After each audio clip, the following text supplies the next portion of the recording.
A solid tan or beige-colored surface fills the entire frame, appearing to be a blank wall or background with subtle lighting variations across its surface. Expedition of Lewis and Clark,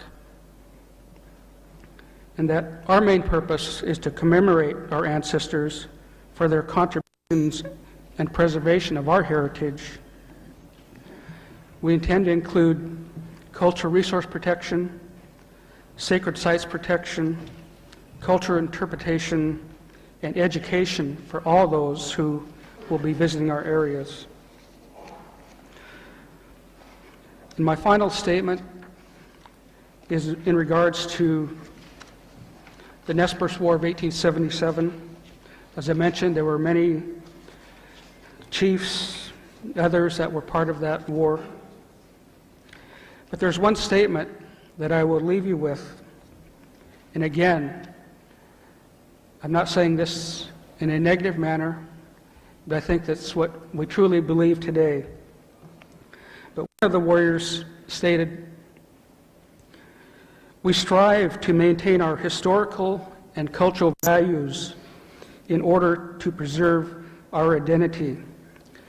This concept makes us realize the maltreatment of the Native American in American history, which has lived within a stereotyped image. Even the buckskin and the eagle feather became related to the white man's devil. Yet, we have managed to survive with the truth. We have great pride in our history and our heritage, like any other people." And I thank you for this opportunity, and I invite you to join us in June 14th through 17th, 2006, in which the Nez Perce tribe will be hosting a signature event. We welcome to our country with open arms, and we hope that you will visit us. Katsiaya. Thank you.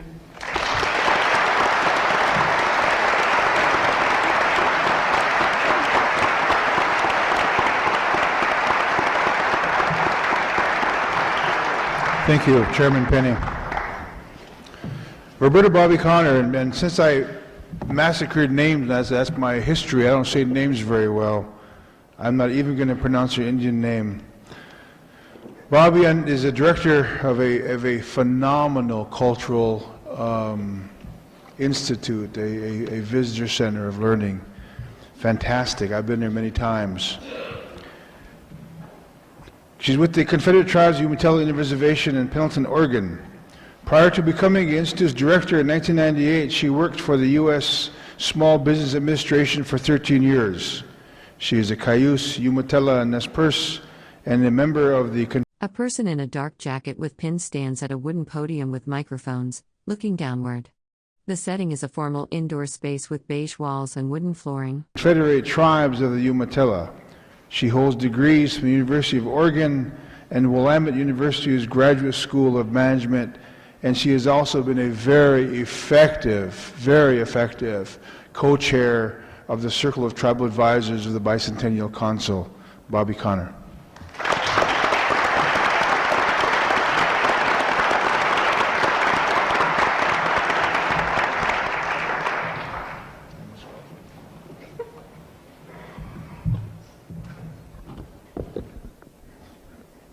Niech Maitsky, Sheikh Squipa, Tatsmewi, good morning.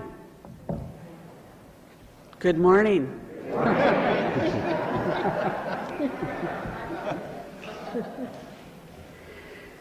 The Circle of Tribal Advisors has been faced with an enormous challenge because we had a goal to increase tribal participation in the bicentennial. Many in the media wonder why tribes would want to be involved, and some of you may have asked the same question. Today we are here fulfilling a goal. We're about halfway toward that achievement of tribal participation. There are 31 members of the Circle of Tribal Advisors representing nations whose lands the expedition traversed.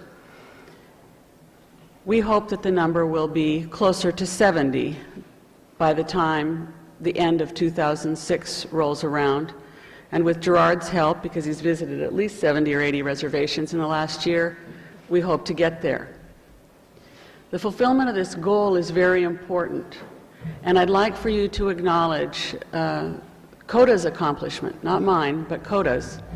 There are more than 100 tribal representatives here representing 25 modern nations, sovereign nations of people. And I'd like the CODA reps, all of you, to stand, please. A person wearing a white turtleneck and a beaded vest with geometric patterns stands at a wooden podium with microphones. They are looking off to the side in what appears to be an indoor venue with pale walls.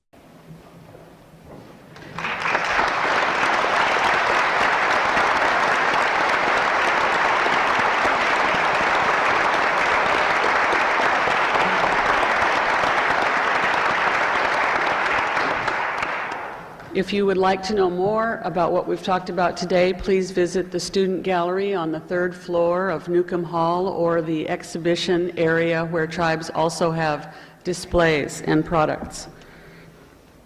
For many event planners and students and scholars, tribes are part of the backdrop to the Lewis and Clark expedition story. A mostly black frame with minimal visible detail.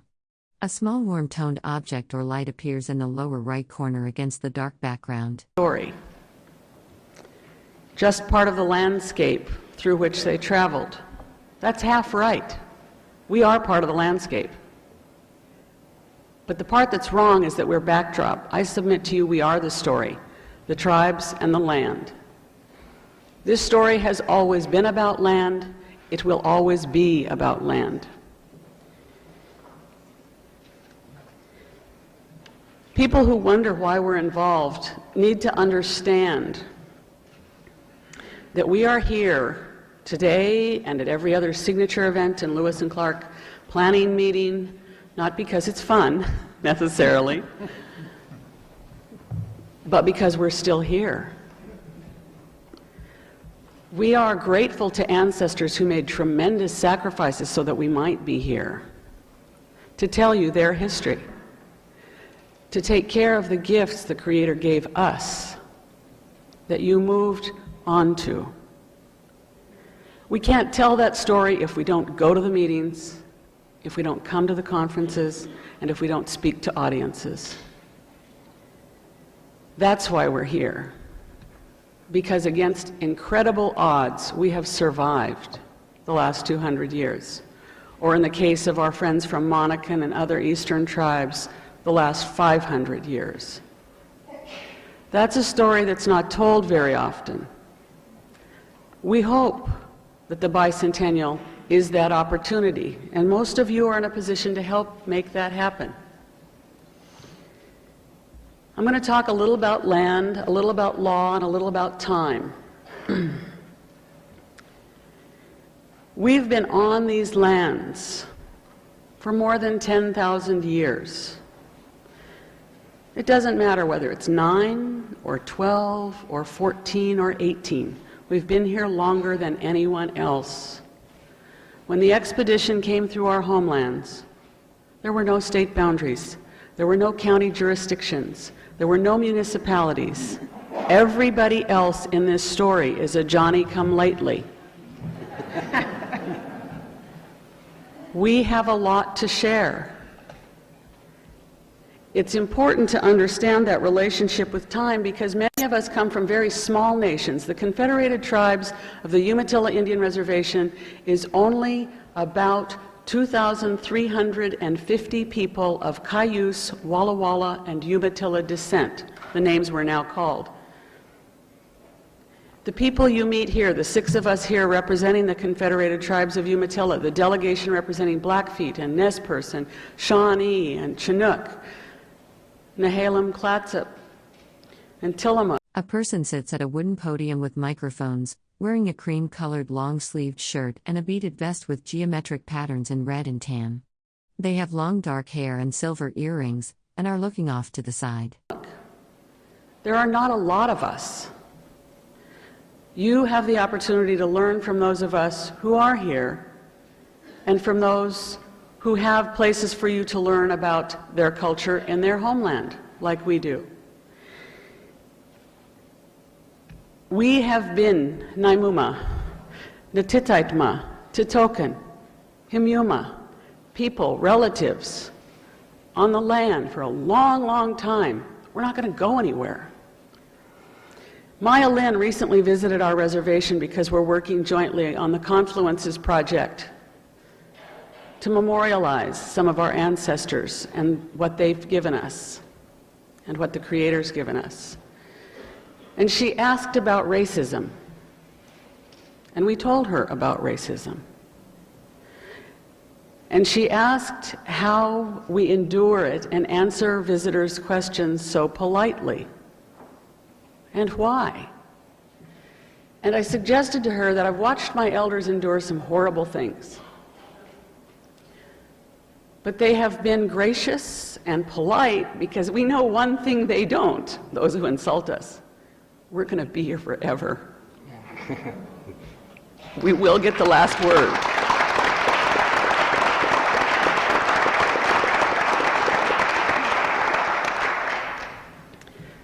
Being here so long in our homelands has taught us many things that no one else but our people know.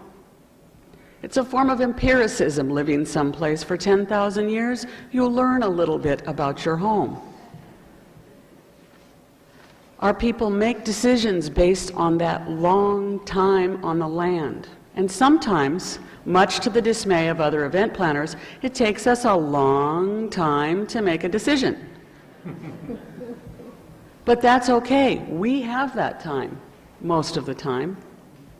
In some cases, we're in a race against time. We're in a race against time to save species on the Snake River, on the Columbia River, and on the tributaries of our Columbia River drainage system. We're in a race against time to save the languages that emanate from that landscape. We're in a race against time to collect the oral history of our ancestors that's been passed down to our elders, and we only have a few who can tell all of those stories in our native languages. And those stories are best understood in those languages. Let me give you some examples. First of all, we have no word for wilderness. What a surprise. Do you consider it a wilderness where you live? If you intimately know the curves and hillsides of that landscape, the fruits of your mother's bosom. A person stands at a wooden podium with microphones, wearing a cream-colored long-sleeved shirt with geometric patterns in orange and brown. They have long dark hair, silver circular earrings, and a beaded necklace. The background is a plain tan wall. That's not wilderness, it's home. We don't have a word for art in most of our languages. You don't make art for art's sake. In the old ways, when you took a life to make a basket of cedar coil and bear grass, you took the life of an animal for meat and for hides. When you took a life, you should make whatever you're going to make well, with great respect for the life that you've taken, and give it a new life that is beautiful. So the basket should be beautiful. The beadwork, glass, came from the earth. It should be beautiful. That's not art, it's respect. It is a manner of thinking and being and doing that's given to us in our culture. It's a life way. It is not a religion. It is not a thing we do once in a while. For the people who carry our culture, who have carried it in secret, they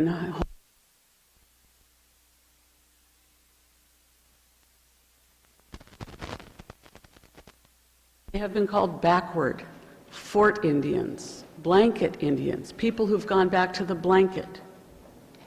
They've been insulted and ridiculed and denigrated, but they hung on to the most precious thing we have, our home and our culture. It's not without cost. Some of the costs have been inflicted on our relatives, the plants and the animals, that we hope to save, along with our people. Some people think it's kind of preposterous that we think the Creator gave us this place to live. And I have the pulpit here so I can talk about it. It's not preposterous.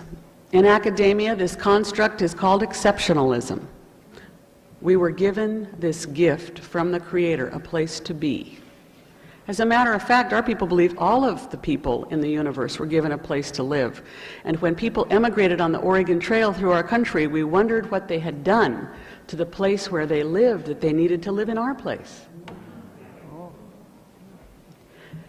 When these people come, the Lewis and Clark expedition, they see the barren, treeless Columbia Plain. We see a full refrigerator.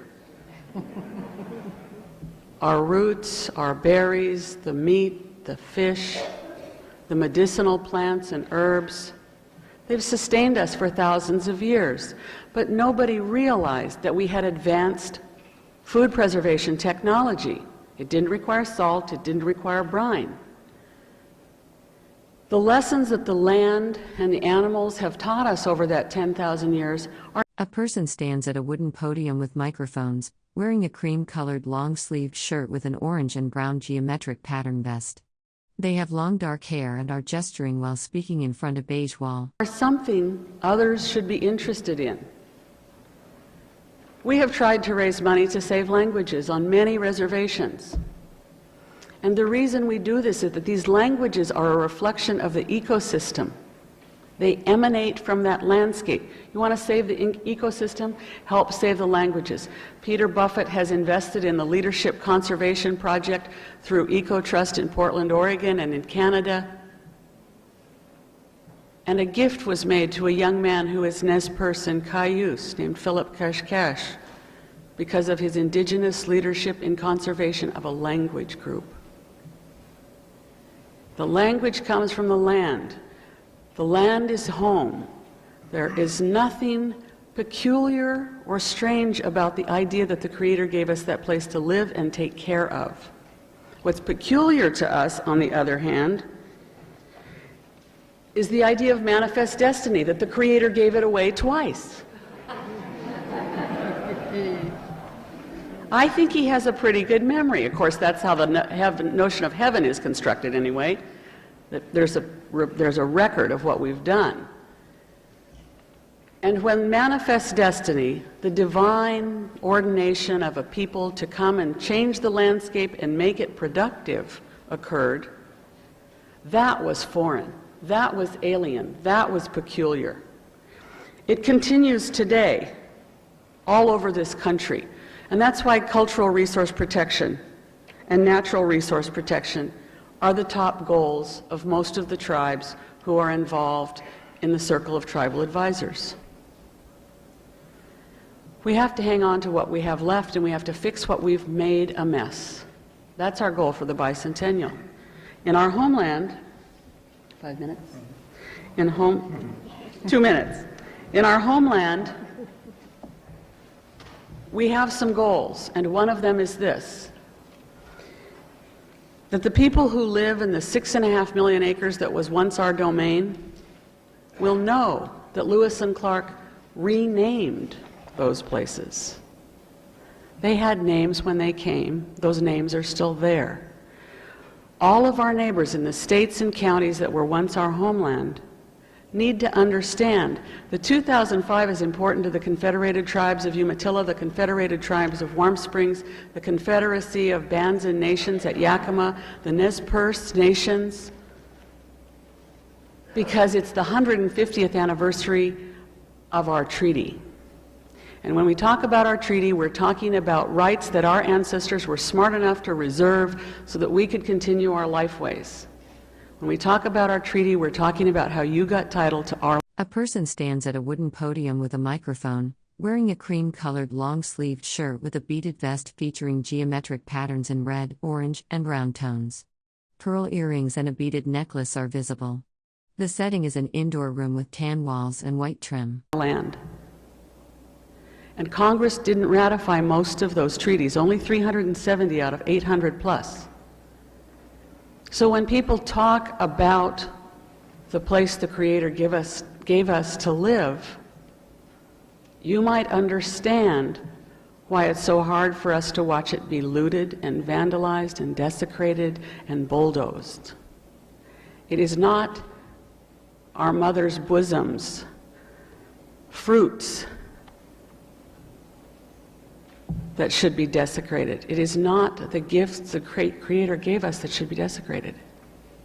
What should be eradicated and eliminated is the disbelief in our culture and our history that we carry.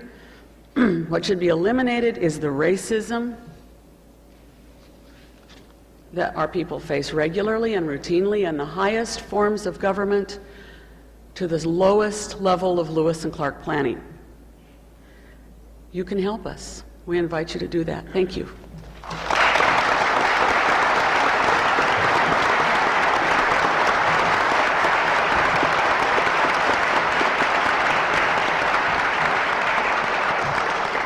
Thank you very much, Bobby. We are going to run a little bit over, which is no problem. This next gentleman is known around the world. First thing I want to say is, women who are single, hide. Women who are married, hide. This is a great, great, great friend of mine and a great friend of all of us. I have learned a lot from this next gentleman. I've learned a lot in character and respect. Chief Cliff Snyder is a direct descendant of the Chinook chief, Commemoration, who met Lewis and Clark at the mouth of the Columbia River, it says at the end of the trail in 1805. Chief Snyder now serves as an ambassador, and he is a great, fantastic ambassador for the Chinook tribe as a member of the Circle of Tribal Advisors with the National Council of Lewis and Clark National Bicentennial. He has done many things in his lives, ladies and gentlemen. He has been an outstanding athlete in college. He has been an outstanding person, outstanding ambassador, and an outstanding gentleman. Chief Cliff Snyder.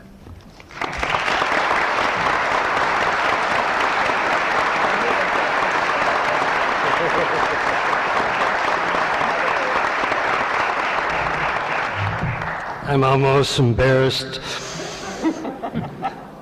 It's nice to hear nice things. Thank you, Gerard. So how are you, everyone? I'm really glad to see you again. I'm really proud to be back in Charlotte. A person stands at a wooden podium on a stage with a large star backdrop. They wear a dark blue shirt and a red beaded vest with geometric patterns. A microphone and credential lanyard are visible. Charlottesville. I was here in May with the Friends of Pacific County, and that's at the end of the trail. And I told the mayor I'd mention his town of Long Beach. There you go, Mayor. Ilwaco and the town of Chinook. And we have become sister cities with the town of Charlottesville. I've got a chance to meet with the mayors here and everything in the last few days and in May, and we're really proud of it. Even at the Monacan Indian Nation the other day, I thought, you know, you're here and we're at the end of the trail. Maybe we should become blood brothers as well as being sister cities. And that's... A person stands at a wooden podium on a small stage, wearing a dark blue shirt and a red beaded vest with geometric patterns. They have a microphone in front of them and wear a lanyard with a credential badge. A large shadow is projected on the beige wall behind them. It's going to be one of my goals this next year. I'd like to thank one of the greatest Indians I've ever met in my life, Gerard Baker. He's just fantastic.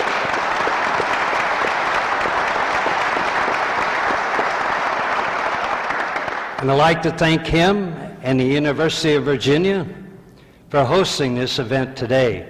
In May, I got a chance to go through here with Kat, and I didn't realize how big it was till this time around. I got to see more parts of it. But who I really want to recognize are the leaders as a circle of tribal advisors. You don't see many men's names in my statement now.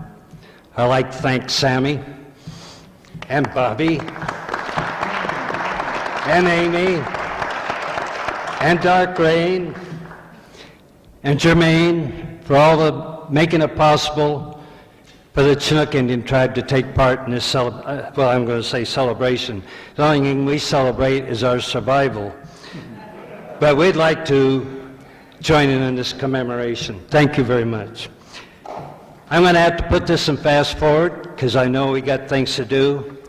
And I might be repeating some of the things that the other distinguished guests have said.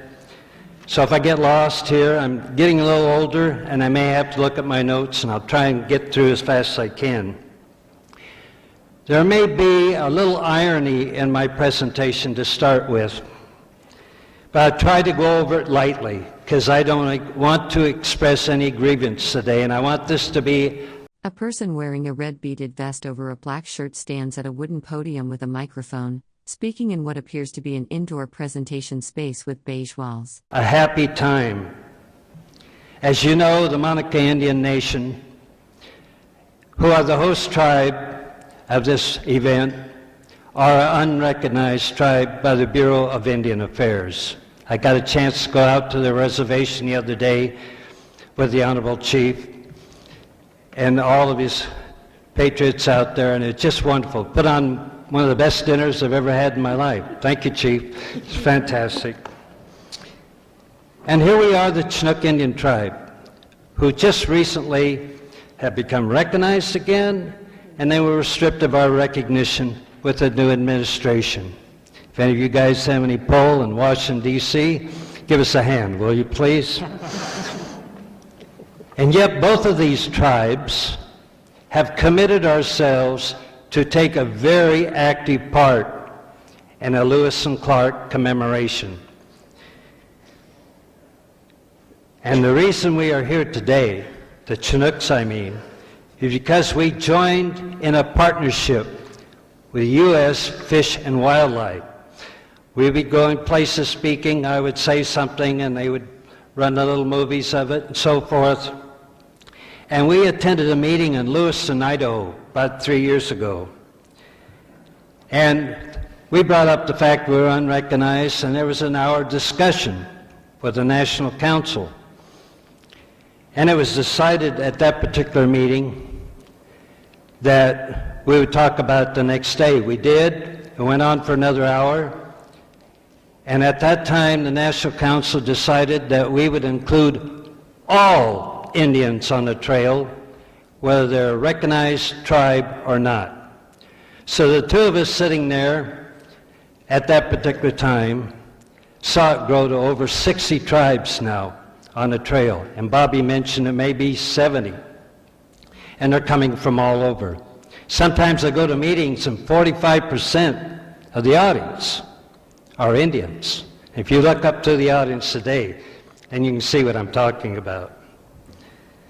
Also at that meeting, it was decided that celebration may not be the way everyone felt about Lewis and Clark making this trek across the United States now, and that maybe we should change that word. So they come up with the word commemoration to satisfy both Indians and non-Indians. So that's why we're here today with that. Now we realize that the hardship that was encountered, and I hear 4,000 miles in one case and 2,000 from this city. A person stands at a wooden podium wearing a red and gold patterned vest over a dark shirt, with a lanyard and badge around their neck. They are looking down at the podium while speaking into a microphone in a beige-walled indoor space. Here from this reservation. All kinds of different mileages. I don't know how they kept track of it in those days. And one of the greatest problems they had was meeting with each Indian tribe as they came across. There were different cultures, there were different features. And if you can put yourself, just imagine you're in this expedition, put yourself in their shoes, and here we're approaching an Indian tribe. Are we going to be killed? Or are we going to get help? Or are we going to get directions? And the success of the Lewis and Clark expedition was probably had a great deal to do with all the Indian tribes helping them along the way. Well, take a little trip with me, and I'm going to leave out some tribes because I don't have the time for them all. But I've been meeting with them in the lobby, and we've been talking about it a lot. So Lewis and Clark were passing through, and they met that wonderful tribe, the Shawnees. Boy, they're great people. They come to the Teton Sioux, and uh-oh, look out. Let's get out of here. Then they spent that winter, in that harsh winter, they hunted with the Mandans. You know that tribe, every one of them were handsome. All the Indian women were good looking. And they eventually found the Shoshones, and then they were spared by the words of Watkuis, who has also been mentioned in Nez Perce. They said the Indians, that the white men were good and to do them no harm. And because of that, they helped them get down the Snake River and onto the Columbia. Well, so far, so good. On reaching the Columbia River, they went upstream, met with the Yakimas. I have trouble saying the word Wanapavons. I can't say it. It comes out wrong every time. And they met with the Walla Wallas, and they danced with them. And now they're reaching Bonnie's, can't say her name again, met the Umatillas. And it's Bobby. I'm trying to say Bonnie, but it's really, and I know her that well, it's just I'm getting old. At this point, they saw a Umatilla Indian with a red scarlet coat. Ooh, where'd they come from? They saw other Umatillas with sailor clothes and beads. And now they know that they were getting closer to their goal, and that they were going to meet some Chinook Penutian-speaking Indians. A person wearing a red and gold beaded vest over a dark shirt stands at a wooden podium with microphones, looking downward. The setting is an indoor venue with beige walls and wooden trim. Very soon. They did find the Chinooks. The Chinooks were traders of the West. They were not warriors. We've heard about a lot of the battles and so forth, but the Chinooks were just traders. They tried to get the best of you, and they would spend days doing it. And sometimes they would come out on the bad side, but most of the time they won. And they had been in business with over 30 ships had come over the bar. So in 1792, when Captain Robert Gray come across the bar on the Columbia Rediva, and up to this time, they'd been trading with those ships all along. So these goods were moving up the Columbia River to the Umatillas, to the Nez Perce, and the great trading centers. But some of these Indians hadn't seen white people, but they knew of their goods. Well, they were within 200 miles, they figured, of the ocean at this point, and they're pretty correct at that point.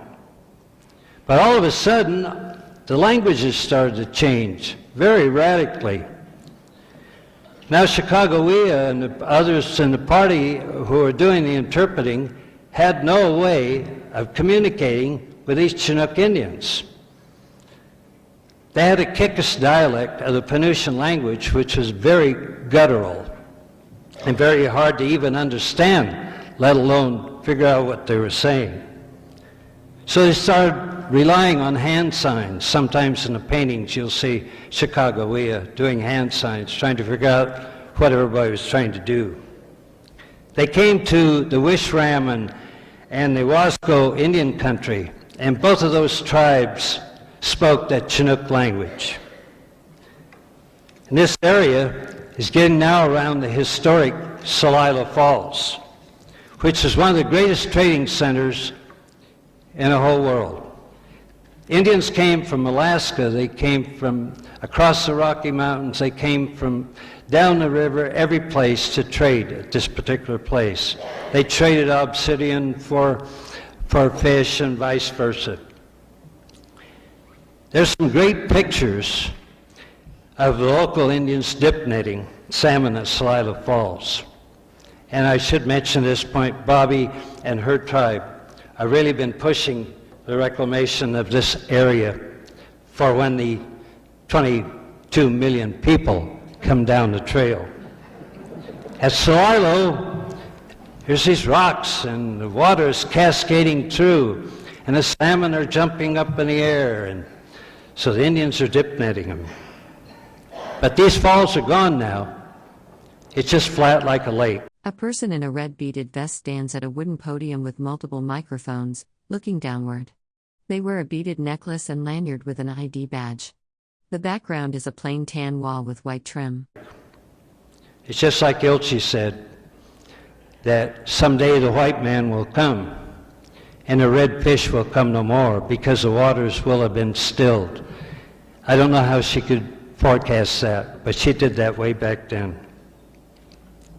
And I must say, even starting here, and all the way to the mouth of the Columbia River, the Chinook salmon were so thick that you could walk across the river on them. Do you believe that? Some people do. The Indians of Celilo looked on in amazement as here these cumbersome boats and canoes are trying to get down to the rapids. Sometimes they would help them and portage around. But mostly, those Chinooks were waiting for the canoes to tip over, and all the goods would come up on the shore. My friend Stephen Ambrose, I had a great talk with him in Kansas City about this. He just thought those Chinook Indians were probably the biggest thieves on earth. So don't leave anything laying around, because it's going to disappear. Well, at this point, the Chinook said, we got Chinooks all the way to the mouth of the Columbia River. And we think that down the river, they plan to exterminate you. I can't understand how they got that message across with a sign language, but somehow they did. And the message of that, how did they know that? Well, the word of their presence was preceding them by canoe telegraph. Not the moccasin Western Union. The Columbia River was the Chinook Indian superhighway, and their canoes were the best in the world. I must tell you a story. At Fort Clatsop, I learned that later on, that the Americans copied the designs and models of the Chinook canoes in their new clipper ships, and they were the fastest ships in the world. As they came down to Columbia Gorge, just picture this now. They were rarely, as they wrote in the journals, we were rarely out of sight of an Indian village. And the Chinooks lived at the mouth of every stream along the way. And as was mentioned here by others, women played an important part. Sometimes a woman would be a chief of the village. We didn't have that big village like Sitting Bull had, with thousands of teepees and Indians around them. It'd be 30 here, 40 there, 20 there. And a person stands at a wooden podium speaking into a microphone. They wear a red and gold patterned vest over a dark shirt, along with a beaded necklace and a credential badge. The setting is an interior room with beige walls and wooden flooring. It might be a boy, it might be a woman, might be a hunter, might be a fisherman, who would be the leader of that particular group. So sometimes people try to define us as a language rather than as a tribe. I disagree with that wholeheartedly. And put yourself, just get your imagination going now. If any of you have been on the Columbia River or going down the gorge, and you're going at night, the sun has gone down, and you're floating down this real fast stream at this point, and you look over on the shore, this stream, that stream, that stream, every one of these Indian villages, nobody just had one canoe. They had lots of canoes piled up on the sand around, and every one of those villages had hundreds of campfires. Just put yourself in that thing. What a sight that must have been going down that river, seeing hundreds, maybe thousands of campfires. And in the daylight, look up there. That's Mount Jefferson. That's Mount Adams. That's Mount St. Helens. And that's Mount Hood. And even like Mount Rainier up further north, there were all kinds of legends centered around these huge snow-capped peaks. As I mentioned before, and I've talked with Gerard about this, when I asked him about how tall the Mandans were, and how short, and how different cultures were, and how people appeared differently. Indians were not one big monolithic group. We didn't all look the same. We didn't all have the same values. We didn't all have the same agendas. When I'm visiting at local grade schools, I talk a lot to third and fourth graders. They get down on the floor and I have a whole library full of them. And I ask these kids, will you please describe an Indian for me? Because, you know, they haven't had that much out of books so far at that point. Well, almost all of them will say, here's this tall, beautiful Indian with red skin, feathers in his hair, riding an Appaloosa pony, hunting buffalo on George property, and someone who lives in a teepee. Well, in contrast, the Corps are now meeting these Indians who have a completely different appearance. They're smaller in size. Sometimes I'll take an Indian headpiece and put it on the fourth grader, and it just fits. And so they just can't believe the Indians are that small. Here are these Indians that are... A person wearing a red and gold geometric patterned vest over a dark shirt stands at a wooden podium with a microphone, speaking with a hand gesture. The setting is indoors with a plain beige wall and wooden flooring. Smaller. 5'5" would probably be average. Big muscular shoulders, paddling those canoes, knobby knees from kneeling in the boats paddling. It doesn't quite look like that Plains Indian. And all the Chinooks in the very highest class had flattened heads. They had a completely different appearance. And if I may quote Stephen Dow Beckham, the famous author up here, only their slaves had those ugly round heads.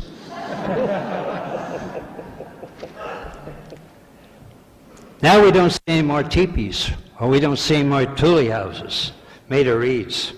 But now we're seeing big plank houses. And they're made of split cedar and fir. And many families would live in one of these houses, wooden structures. But they also use them for processing plants and food preparation, skinnings and doing the work that they have to do.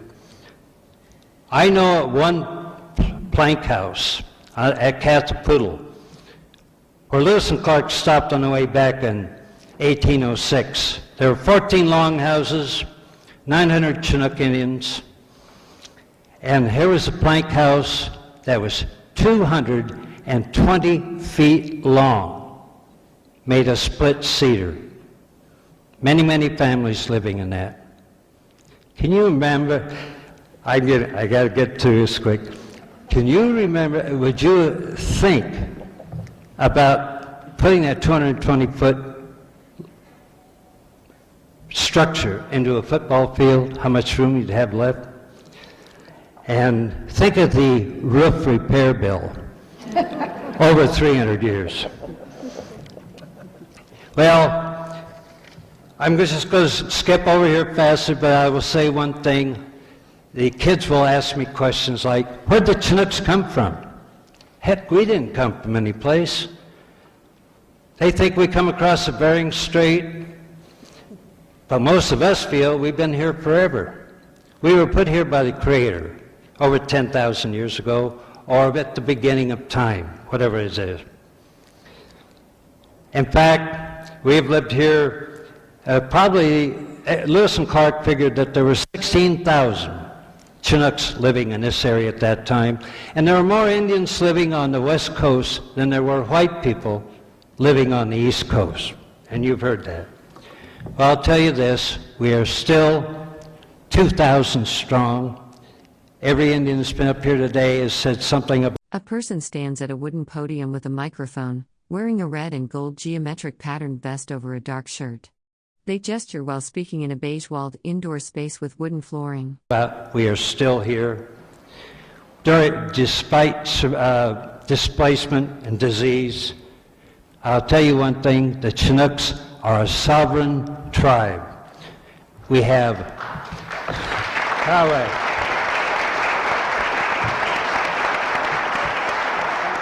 we have a council, we have a tribal chairman, and I just want to mention this. When you read in the books,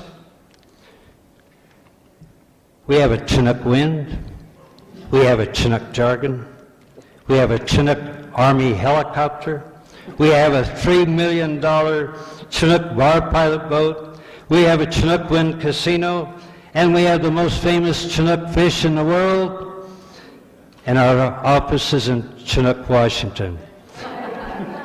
If they say we don't exist, that is a misnomer. Well, they passed Beacon Rock, they went by my third great aunt's statue, Ilchi, and the Vancouver waterfront, 7-foot bronze statue that would rival Chicagowia's statue, and it overlooks the Portland International Airport on the other side, where Lewis and Clark stayed. Well, there's a beautiful painting in the tent by Charles Russell showing my fourth great-grandfather concomitantly meeting Lewis and Clark, the Chicagoia, up in the front of the boat, doing hand signs. Don't kid yourself. It wasn't a sunny day. The waves were this high, the wind was a-blowing, the trees were falling down, and they had to kind of rescue them, put them in a cove, gave them 3 fish to eat so they might survive. You heard about the vote, the first woman ever to vote in America, Chicagoia, the first black man who had a chance to vote, York. They told him to go across the other side because there's more deer here, but there's more elk on the other side. Besides, you'd be able to see the ships as they come in. Well, they voted. They decided to go over. They put up a Port Clatsop for the winter. They saw rain every day except for 12 days through that winter, and only a little bit of sunshine for 6 days. But I'm going to hurry through this now. They had to leave. You know that the Clatsops took very good care of them. They were our relatives. We just married back and forth. There were no state lines in those days. We were all the same Indians. We all spoke the same language.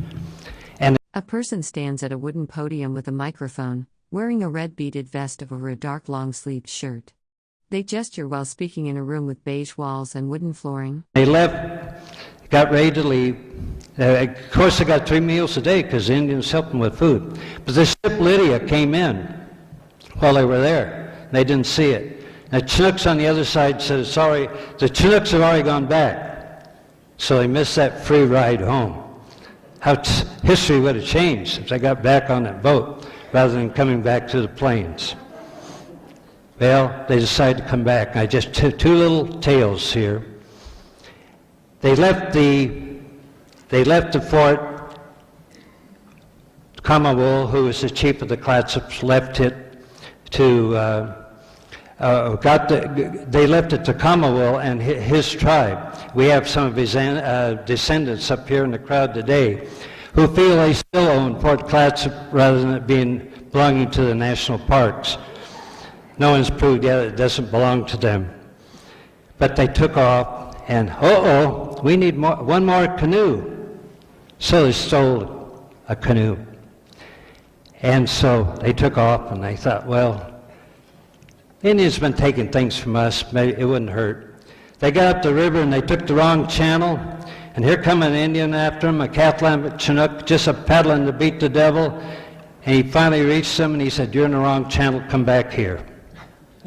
Guess what? That was his canoe.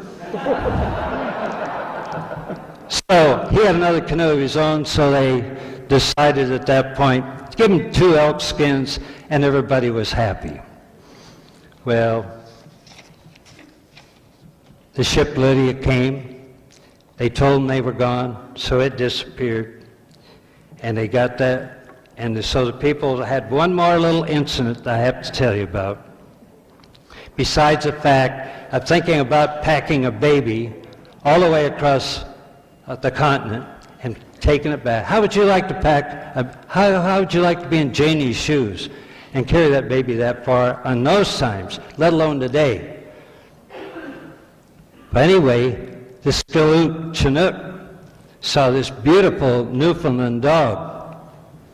Whoops, so he stole it. And Lewis got mad, and he was chasing after him, and he sent 2 or 3 guys after him. And we might not have just had 3 people killed on the expedition, but more. So they threatened the Indians, and they got the dog back. Well, I just want to say now, if the expedition had failed in Chinook land, think about how history would have been changed. And because it was successful, Jefferson could claim expansion to the West Coast. I just can't leave without saying something nice about Kat Inhofe.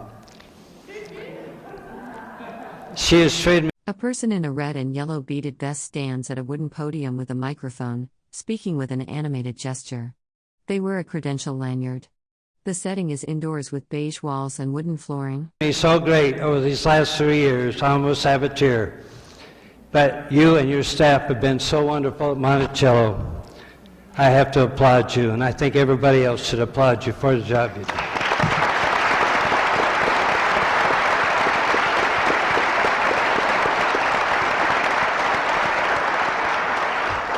I leave you, Hayu Masi, for listening to my story, but remember the 7 Chinook directions.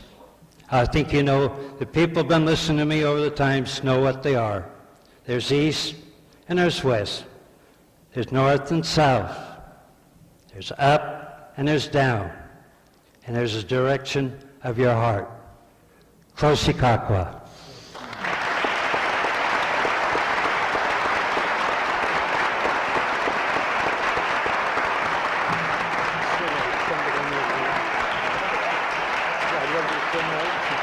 Thank you very much, Chief. And as a moderator here, I have one of the toughest jobs in the world.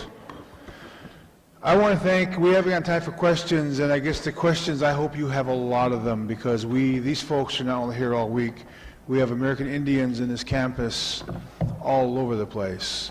And I think we open up a dialogue, we open up learning, we open up communication. And I encourage you to take advantage of that, not only now, but the rest of your lives, not for you, but for your children. And bring them with you as well at some point. I would like to also thank Kat Inhofe for her kind generosities in all these years I've known her. We became great friends, and we'll continue to be friends long after we are gone from this particular hill in this area. So thank you, Kat, for everything you have done for us as American Indian people here in Virginia especially. There's always people behind the scenes, folks. I want to recognize 2 people right now very briefly. And I would like to have Semi Meadows stand up and take a bow, please, for all of her work. All of her work.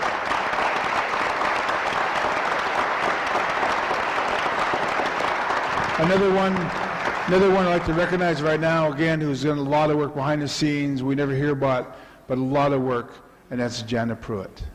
Oh, yeah. Stand up, please.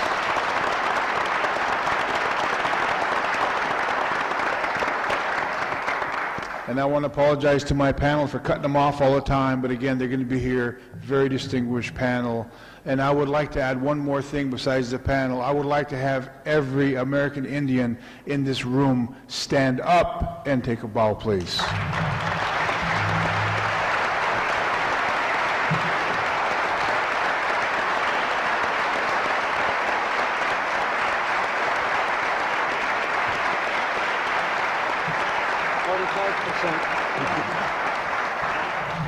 A person stands at a wooden podium speaking into a microphone. They wear a red and gold patterned vest over a dark shirt and have a lanyard with a badge around their neck. The setting appears to be an indoor hall with beige walls and wooden flooring. In Indian country, we never say goodbye, so we'll just see you on the trail.